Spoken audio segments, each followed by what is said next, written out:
সমাধান কে করবে? মালয়েশিয়ায় কাজ পাচ্ছেন না অনেক বাংলাদেশি শ্রমিক। 12 লাখের বেশি কর্মী রয়েছে সেখানে। বিস্তারিত জানতে ভিডিওটির শেষ পর্যন্ত দেখুন।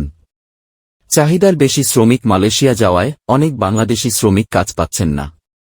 এছাড়া নির্যাতনের শিকার হচ্ছেন অনেকে। মালয়েশিয়ায় বাংলাদেশ দূতাবাস জানিয়েছে, দুই দেশের সিন্ডিকেট অতিরিক্ত কোটা অনুমোদন করায় এ সংকট তৈরি হয়েছে। অভিবাসন বিশ্লেষকেরা বলছেন, সমস্যা সমাধানে বাংলাদেশকে আরও কঠোর ভূমিকা নিতে হবে। সৌদি আরবের পর মালয়েশিয়া বাংলাদেশের বড় শ্রমবাজার। 12 লাখের বেশি কর্মী রয়েছে সেখানে।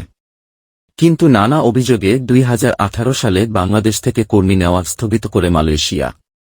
2022 সালে 15টি দেশের জন্য শ্রমবাজার আবারও খুলে দেয় দেশটি। এরপর থেকে 4 লাখের বেশি বাংলাদেশি মালয়েশিয়ায় গেছেন। শুধু 2023 সালেই গিয়েছেন 3,51,000-এর বেশি শ্রমিক। কিন্তু মালয়েশিয়ায় অনেক বাংলাদেশি কাজ পাচ্ছেন না, বরং নির্যাতনের শিকার হচ্ছেন। সম্প্রতি সে দেশে 1,000 বাংলাদেশি শ্রমিক মামলাও করেছেন। কিন্তু তারপরও দেশে ফিরতে পারছেন না তারা। অভিযোগ আছে, মালয়েশিয়ায় বাংলাদেশ দূতাবাসও তাদের সহায়তা করছে না। অভিবাসী কর্মী উন্নয়ন প্রোগ্রামের ওকাপ চেয়ারপারসন শাকিরুল ইসলাম বলেন, আমাদের কাছে অভিযোগ আছে, মালয়েশিয়ায় 1,000 বাংলাদেশি মামলা করেছে নিয়োগকারী কোম্পানির বিরুদ্ধে। শ্রমিকদের অভিযোগ, সেখানে যাওয়ার পর তাদের কোনো কাজ দেওয়া হয়নি। শাকিরুল ইসলাম বলেন, দেখা যাচ্ছে 5 জনের হয়তো কাজ দেওয়ার ক্ষমতা থাকলেও কোনো কোনো কোম্পানি 50 জনের অনুমোদন নিচ্ছে।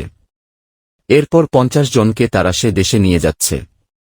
এরপর তারা আর কাজ দিতে পারছে না। সিন্ডিকেট ব্যবসার কারণেই এই সমস্যাটা হচ্ছে। তবে মালয়েশিয়ায় বাংলাদেশের হাইকমিশন বলছেন, কাজের তুলনায় বেশি কোটা অনুমোদন দেওয়ায় অনেক শ্রমিককে ভুগতে হচ্ছে। এছাড়া মালয়েশিয়ার কর্তৃপক্ষকে অভিযোগ জানালেও ইতিবাচক সাড়া মেলে না। মালয়েশিয়ায় বাংলাদেশি হাইকমিশনার মো. গোলাম সারোয়ার বলেন, উদ্বেগের সঙ্গে আমরা লক্ষ্য করছি যে অতিরিক্ত কোটা অনুমোদনের প্রবণতাটি সম্প্রতি বেড়েছে। সিন্ডিকেট আছে যারা কোটার ব্যবসা করে। প্রবাসীদের দুর্দশাকে উপেক্ষা করে তারা নিজেদের আর্থিক ও বৈষয়িক ব্যাপারকেই বড় করে দেখছে। এদিকে মালয়েশিয়া ঘোষণা দিয়েছে, এ মাসের পর নতুন করে কোনো চাহিদাপত্র ইস্যু করা হবে না।